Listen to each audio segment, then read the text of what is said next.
మరి వాళ్ళ నేను మిమ్మల్ని ఆలోచించమని కోరేది ఒకటి, మీరందరూ రైతు బిడ్డలు, మీరందరూ వ్యవసాయ కుటుంబాల్లోకి వెళ్ళి వచ్చిన రైతు బిడ్డలు. ఇవాళ కేసీఆర్ గారి నాయకత్వంలో 10 ఏళ్లలో ఇదే కల్వకుర్తి తాలూకాలో ఇదే వలసల జిల్లాగా పేరుపడ్డ పాలమూరు జిల్లాలో బ్రహ్మాండంగా రివర్స్ మైగ్రేషన్ చాలు అయి వేరే రాష్ట్రాలకు వెళ్ళి కూడా కూలీలు మన పొలాలకెచ్చి పనిచేసే పరిస్థితి కేసీఆర్ నాయకత్వంలో మనం తెచ్చుకున్నాం. కానీ సంవత్సరం తిరగకుండానే నిన్న మొన్న మీరు పేపర్లు చూడండి, నిన్నగాక మొన్న ఒక రైతు ఆయన లోన్ కట్టలేదని చెప్పి వాళ్ళ ఇంటి పాటాకు ఇంటి తలుపెత్తుకొని పోయారు, ఇంటికాడ గేట్ ఎత్తుకపోయారు. చూసిర్రా మీరు?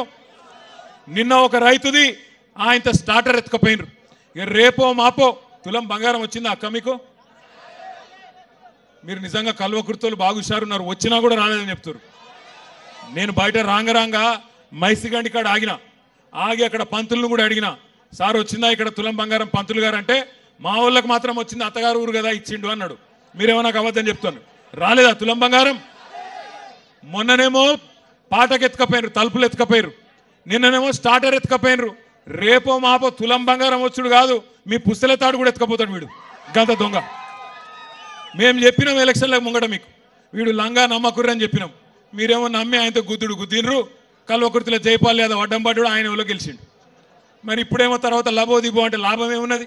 ఇప్పుడు అనుకొని బాధపడితే, మొన్న నేను హైదరాబాద్లో పోతున్నా, హైదరాబాద్లో సిగ్నల్ పడుడు పాపం ఉన్నది.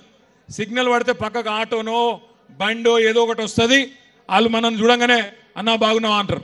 బాగానే ఉన్నా, ఏం సంగతి తమ్మి అంటే, ఆటో డ్రైవర్ ఆయన పేరు महमूद अंटुंडु क्या हाल है महमूद भाई अंटे क्या हाल है साहब पूरा बर्बाद है कुछ नहीं हो रहा अन्नाडु మరి क्या करना कुछ भी नहीं कर सकते क्या अन्नाडु. अब महमूद भाई एक वोट का सजा 5 साल है ना, ఒక్క ఓటు మరి శిక్ష 5 ఏళ్ళు ఉంటుంది కదా, ఏం చేయాలి నేను అని నేను అన్నా. అంటే మహమూద్ భాయ్ ఏమంటుండు ఎరికాను నాతోని, సాబ్ కోయి తర్కీబ్ నీ ఏ క్యా అంటుండు. అంటే ఏమైనా ఉపాయం లేదా సారు అంటుండు, ఏమైనా ఉపాయం లేదా ఈయన ఇంటికి పంపేది అంటుండు. నేను మిమ్మల్ని అందరినీ కరెక్టేనా నేను చెప్పేది? మీరు కూడా గదే అనుకుంటారా వేరేమని అనుకుంటారా? ఒక్కసారి కేసీఆర్ ఉన్నప్పుడు బాగుండే అంటే వాళ్ళు చేయలే అంటారు. పక్కా ముచ్చట్నా ఇది కూడా, మళ్ళీ ఎలక్షన్ ముందు ముచ్చట్నేనా? పక్కానా ఈసారి? అర్థమైందా మొత్తం కాంగ్రెస్ మోసం, రేవంత్ రెడ్డి మోసం అందరికి అర్థమైందా?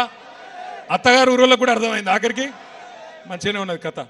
నేను మీ అందరినీ ప్రార్థించేది ఒకటే, ముఖ్యంగా రైతు బిడ్డల్ని. ఇవాళ ప్రపంచానికి అన్నం పెట్టే అన్నదాత రైతు. రైతుకు కులం ఉండదు, రైతుకు మతం ఉండదు.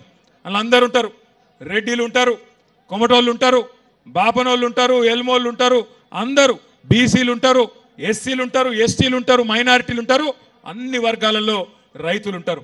70 లక్షల మంది రైతులను కేసీఆర్ గారు కడుపులో పెట్టుకొని 10 ఏళ్ళు చూసుకున్నాడు.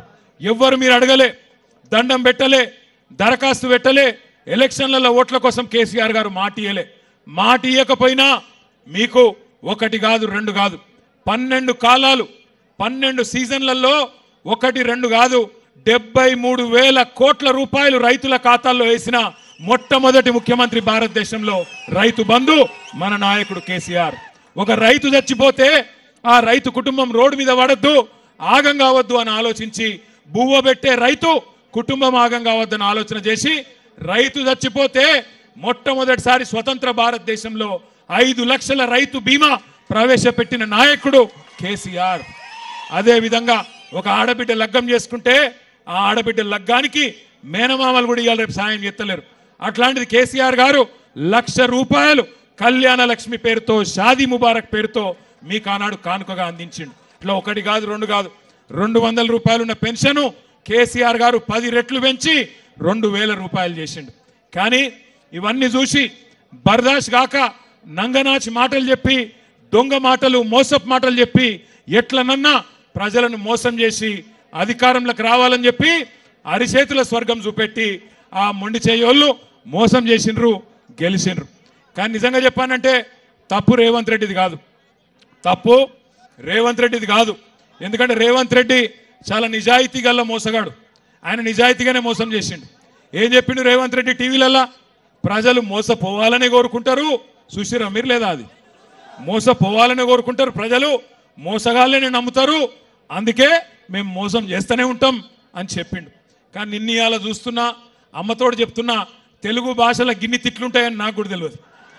అరే రే రే రే ఏం తిట్లు తిడుతుర్రా ఆయన నాకు అర్థం కాదు. మొన్న ఒక అవ్వని చూసిన, మీ కల్వకుర్తి తాలూకానేనట, ఎర్ర సీర కట్టుకున్నది, మా అమ్మమ్మ లెక్కనే ఉన్నది చూస్తే, పెద్ద మనిషి.